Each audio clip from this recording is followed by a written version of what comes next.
Hola Tomás, ¿cómo estás? José Gerardo González y yo te saludamos. Hola Santiago, hola José Gerardo, un gusto estar en este programa que llega a Latinoamérica y que nos hermana con nuestros queridos compatriotas latinoamericanos. Bien, hay muchos temas de la Argentina vinculados a lo político y a lo judicial.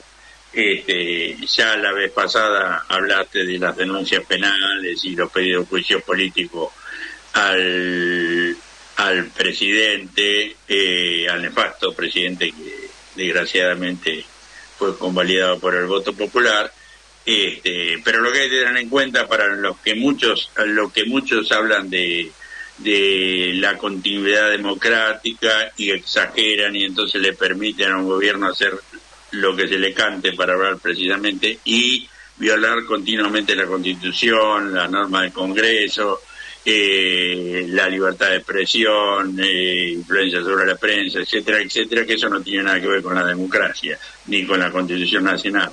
Por lo tanto, ese aferrarse tan desesperadamente revela no solamente exceso de moderación, sino también permisividad que no sé qué finalidad tiene. Sí, totalmente de acuerdo, Santiago. Yo vengo diciendo ya hace bastante tiempo que la problemática por la que pasa la Argentina y Latinoamérica, que se está privando de un partener o de un partícipe sustancial para la mancomunión latinoamericana, que es la Argentina, en manos de Milei, ya no es tanto la responsabilidad de Milei, que sabemos que es un mascarón de proa de quienes sostienen un modelo de dependencia, de claudicación, de sometimiento a los designios hegemónicos de Estados Unidos, de Inglaterra y de Israel, sino de quienes lo permiten, es decir, lo que vos estás sosteniendo. Tenemos un Congreso que se muestra absolutamente inepto para hacer respetar la Constitución Nacional y para impedir su avasallamiento, que es lo que ha estado ocurriendo en nuestro país desde el inicio mismo de la gestión de Milei, con el decreto 70/23, luego con la ley bases y con la cantidad de DNU que en ejercicio de las facultades delegadas que el propio Congreso le dio a Milei están poniendo cada día más de rodillas a nuestro país y sometiendo a la población a una situación de padecimiento que realmente es indignante. Y lo mismo hay que decir del Poder Judicial. Tenemos un Poder Judicial que está en manos de las mismas personas que manejan a este mascarón de prueba que es, como se ha puesto de manifiesto, precisamente con la nominación ahora de dos candidatos más, uno de los cuales, García Mansilla, acaba de ser recibido juramento la corte de García Mansilla en una situación, en una ceremonia que realmente lamentabilísima, porque casi que fue entre gallos y medianoche, pero además sustancialmente es inconstitucional. De modo que el pueblo argentino está en este momento, en mi opinión, indefenso frente a la falta de respuesta absoluta del sistema institucional y la carencia de representatividad que tiene la dirigencia, que se supone es la que la debe conducir. Sí, porque siempre se habla de los tres poderes, de la autonomía dentro de una cierta interdependencia lógica, pero ¿qué autonomía tienen? Dependen en mucho del Poder Ejecutivo y sobre todo dependen en mucho del imperialismo y la oligarquía local, que ahora es mucho más extendida que lo ganadero o lo agrícola ganadero. Sí, tal cual. Mirá, yo creo que, la verdad que creo que Milei tiene poco recorrido por delante. Si nosotros observamos lo que acaba de ocurrir con Zelensky, un tipo que tiene bastantes parecidos con Milei, incluso en sus orígenes payasescos a nivel mediático, y que terminó poniendo al pueblo ucraniano en una guerra con el sacrificio de miles y miles de vidas humanas, con otros tantos jóvenes que se fueron del país para no ser reclutados, en función nada más que de los intereses estratégicos de Estados Unidos. Situación que comparte en cuanto a la, digamos, a la suerte que corre Milei, también Europa, que hizo exactamente lo mismo respecto de Estados Unidos y se quedó sin el gas que venía de Rusia, sin ahora haciéndose cargo ahora exclusivamente de las consecuencias de la guerra de Ucrania, porque Trump acaba de acordar con Putin. En algo que también debe llamarnos la atención a todos los países latinoamericanos, ¿no? Porque ¿qué significa este acuerdo de Trump con Putin? Yo creo que Trump quiso, de alguna manera, perdona que me meta en este tema, nos estamos yendo un poco, pero creo que tiene que ver. Creo que Trump aspiró con la guerra de Ucrania a debilitar a Rusia y posibilitar una cierta, a partir ahora de un acuerdo, un cierto alejamiento de Rusia respecto de China. En alguna medida lo logra, pero lo que yo creo que está logrando es poner otra vez en el tablero, que había quedado muy maltrecho con la aparición del multilateralismo a partir de China, Rusia, India, etcétera, en el tablero geopolítico internacional. Y pareciera algo similar a lo que nosotros ya vivimos en las primeras 5 décadas del siglo pasado con lo que fue el Acuerdo de Yalta, en ese entonces entre Estados Unidos básicamente y Rusia. Hoy quizás haya que agregar a China, más allá de la guerra comercial que sigue estando, como en aquel momento también siguió el enfrentamiento Unión Soviética-Estados Unidos. Pero eso nos coloca a nosotros en una situación que podemos parangonarla, y esto debe alertarnos con lo que ocurrió tras aquel acuerdo de Yalta, salvo el interregno precisamente de Perón, que vino a desconocerlo, pero que se retomó fuertemente a partir del 16 de septiembre de 1955, que es nuestro rol en la División Internacional del Trabajo, que como en aquella época pasa a ser del suministro de bienes primarios, en este caso a lo mejor no tanto alimentos, aunque sí, sino fundamentalmente recursos naturales que requiere la nueva tecnología, las tierras raras, el litio, también el agua y en nuestro caso el petróleo con vaca muerta y el gas.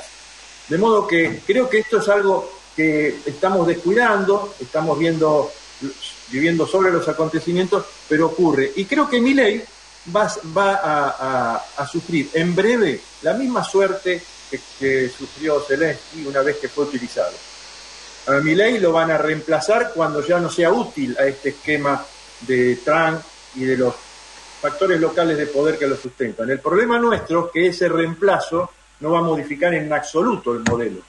El modelo es el que está imponiendo lo que yo llamo este nuevo acuerdo de Yalta, y que no se trata, por lo tanto, de caer en la órbita ni de Rusia ni de China. Se trata de, como decía Perón, no cambiar de collar, sino dejar de ser perro, de custodiar nuestros propios intereses. Y para eso necesitamos empoderar una nueva dirigencia, necesitamos que en lugar de pensarse una salida electoral, que no lo es, porque lo único que va a significar algún par de legisladores más para el peronismo va a ser que Milei o su sucesor tenga que ampliar un poco la billetera, nada más, sino la movilización popular para nosotros ser quienes terminen no solo con el mascarón de proa del modelo, sino con la posibilidad de cuestionar este modelo en favor de otro, afín a los intereses nacionales, más proindustrial, más en función de nuestro desarrollo tecnológico y fundamentalmente de la hermandad con la América Latina para que también se siente en el nuevo tablero internacional de conjunto y no aisladamente como pretende, por supuesto, el imperialismo. Bien, Tomás, recordando esa frase que vos dijiste, la cuestión de los amos, también Manuel Belgrano había hecho algo parecido cuando dijo el asunto no es cambiar de amo, sino no tener amo. En la época de las invasiones inglesas, más o menos. Bueno, Tomás, ¿qué comentario podés hacer acerca de la asunción del 1 de marzo? Y si fue correcto políticamente, yo no lo tengo tan claro, ¿no? No presentarse a los diputados y sobre todo no movilizar ese día masivamente. Sí, algunos movilizaron, pero no fue una cosa orgánica y masiva. Bueno, como vos sabés, yo venía propalando en las redes sociales la necesidad de una masiva convocatoria el 1 de marzo al Congreso para repudiar a Milei y bajo el lema de juicio político ya fuera Milei y sus cómplices de la Argentina, presionar debidamente a esos legisladores de todos los sectores para que el juicio político realmente se emprenda y concluya favorablemente. Desgraciadamente no hubo tal movilización. Kicillof, que yo creo que es el hombre que está en condiciones, por mayor grado de representatividad y como gobernador de la provincia más grande de la Argentina, de haber llevado adelante esa convocatoria, no lo hizo. Esperemos que lo hagan adelante. Y creo que la reacción la acción de los legisladores de Unión por la Patria de ausentarse del recinto, que en otro momento podría haberla visto como un dato positivo, en este no la comparto. Creo que fue un error, creo que aún a sabiendas precisamente que el control de las imágenes, del acto en sí mismo estaba totalmente en manos del mileísmo, creo que deberían haber estado presentes y en lugar de hacer, fíjate vos, que la única reacción fue nada menos que de Manes, un radical que votó la ley Bases, en lugar de tomar el protagonismo ese grupo de 90 y tantos de legisladores y 38 legisladores, senadores, etcétera, de Unión por la Patria, habiendo asumido una actitud, yo diría beligerante dentro del recinto, le dejaron eso a Manes y con eso perdió una vez más la iniciativa, lo que suponemos que representa el campo popular. Creo que fue un error. Sí, Tomás, pero viste también que se dijo, corrieron rumores, algunas personas lo afirmaron, de que todo esto de Manes con Milei y luego con Caputo fue un acto preparado. No me extrañaría porque de Milei y Caputo, y tampoco tanto de Manes, porque para mí es un invento y no un invento positivo dentro del ámbito político. Me recuerda más al menemismo, que ponía cantantes, deportistas y demás fuera de la política como supuestamente para renovar la política, y nunca renovaron nada, al contrario, la fijaron más a la política antigua. Sí, no me cabe la menor duda que fue así. Manes no representa absolutamente a nadie, más que esto que vos decís, una especie de farandulización vía médico que estudia el cerebro de la política, pero con más razón, por eso mismo, creo que fue absolutamente equivocada la postura del Frente de Todos. Tendría que haber estado ahí para no hacer lo que hizo Manes en función de un acuerdo, que probablemente sea cierto, para desviar la atención fundamentalmente, entre otras cosas, además de promover a lo mejor alguna candidatura afín al propio oficialismo desde el lado de Manes, para tapar también los de la criptomoneda, ¿no es cierto? Eso están haciendo todo lo posible para taparlo, porque se les viene el agua, no desde la Argentina, pero sí desde el exterior. Con más razón, entonces, creo que los legisladores de Unión por la Patria deberían haber estado en una posición beligerante y hubieran logrado dos cosas. Primero, exponer públicamente una situación de enfrentamiento abierto con el gobierno que va más allá de los límites institucionales, y segundo, digamos, a partir de lo sucedido, haber evitado que se utilizara para los fines que probablemente realmente se esté utilizando esta actitud que llevó adelante Facundo Manes. Sí, también se dice, se interpreta que lo de Manes fue para quitarle algunos, o bastantes si se puede, votos a la gente que no se sabe cómo se va a presentar, pero de Kicillof. Porque a raíz de, ciertos enfrentamientos, roces, hay peligro de que el peronismo no se presente unido, y después está también en la cuestión de que la provincia de Buenos Aires por ahí tiene que adherir a la suspensión de las PASO, y tenía planteado también hacer las elecciones separadas entre provincia y nación, por el hecho del sistema de votación distinto, que sería un lío y podría generar un montón de críticas, como sucedió la vez pasada en la ciudad de Buenos Aires, cuando había dos sistemas a la vez y la gente se confundía. Yo creo que, a mi criterio, que tienen que suspender las PASO, porque no tendría sentido que en Buenos Aires decidan, el resto del país no, porque por otro lado el proceso electoral empezaría más tarde daría tiempo para intentos de unidad, no ideales, pero sí posibles.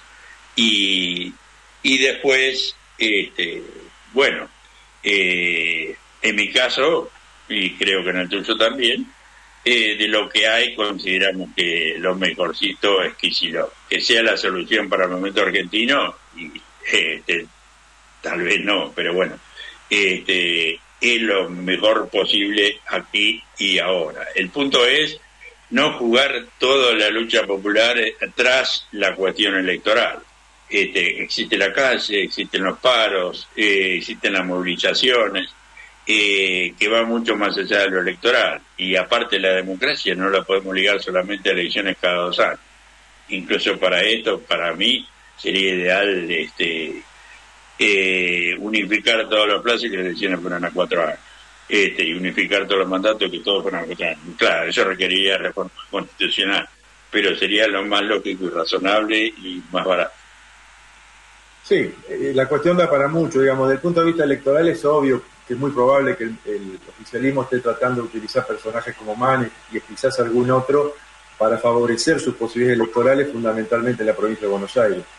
Ahora, yo vengo sosteniendo, porque lo creo firmemente, que Kicillof tiene la posibilidad de elegirse en el líder, en el conductor de esta etapa, si no se ciñe precisamente de modo estricto al electoral y sale a disputar ese liderazgo en la calle. Porque creo que en lo electoral va a sufrir un movimiento de pinzas que le va a ser muy difícil soportar. ¿A qué me refiero? Milei, haga lo que haga, saque lo que saque en la elección de medio término que viene, va a salir favorecido. Tiene muy pocos legisladores y seguramente va a sumar unos cuantos más. De modo tal que la posición política de Milei, que hoy vimos que importa muy poco, va adelante aún sin legisladores, con legisladores la va a redoblar. Ese ataque a la provincia de Buenos Aires, que le está privando de sustanciales fondos que le corresponden por la coparticipación, va a seguir sometiéndolo a esa restricción y lo va todavía a fortalecer esa restricción. Y por el otro lado, parece que es bastante difícil de resolver el enfrentamiento que la Cámpora y con ello Cristina llevan adelante respecto de Kicillof. Probablemente haya algún acuerdo, pero si ese acuerdo surge solamente referido al electoral, va a estar muy maniatado Kicillof. Y creo que le va a ser muy difícil aspirar a la presidencia de la Nación y superar la famosa restricción de Alsina, que no es un hecho metafísico, sino que tiene que ver con que la provincia de Buenos Aires deglute a sus gobernadores. Incluso en épocas de Perón, no lo pudo hacer Mercante, no lo pudo hacer luego Allende, no lo pudo hacer Duhalde, Cafiero, ninguno, ni siquiera Scioli. De modo tal que efectivamente estoy de acuerdo con vos respecto de la intencionalidad del oficialismo desde el punto de vista electoral y la suerte que busca que corra Kicillof en ese plano. Pero creo que Kicillof tiene que sacudirse el meollo electoral para convertirse en el conductor, incluso más allá de los intermediarios, en una relación directa con su pueblo. Si algo demostró Milei es que se puede hacer esto sin estructura política. Él llegó a la presidencia realmente por exponer un modo disruptivo que canalizó el descontento que la población tenía con la frustración del gobierno del Frente de Unión por la Patria, o del Frente de Todos. De modo que Kicillof, en sentido contrario, tal como ocurrió con Perón en su momento, puede hilvanar un liderazgo si lo traslada a la calle y erigiéndose él en el personero más prístino del enfrentamiento abierto con Kicillof, que encarne a su vez un modelo alternativo. De lo contrario, creo que va a sucumbir en la maraña, en este movimiento de pinzas interno y externo al que se ve expuesto desde el plano electoral. Bueno, Tomás, este tema va a seguir porque nada está resuelto, así que probablemente el 18 de marzo, si estás disponible, seguimos charlando esto. Y si no me equivoco, es una cuestión solo de memoria porque hace rato que no lo verifico, el 18 de marzo no es aniversario del triunfo electoral en la provincia de Buenos Aires en el año 62 de la fórmula Framini-Anglada. Creo que sí, efectivamente. Así bueno, aprovechamos el aniversario. Considerar porque también era una situación difícil y nada se resolvió.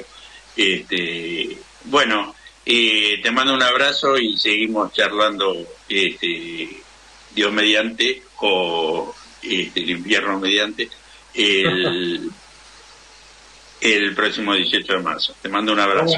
Un abrazo para vos y para Gerardo. Dale, hermano, que estés muy bien. Un abrazo. Un abrazo.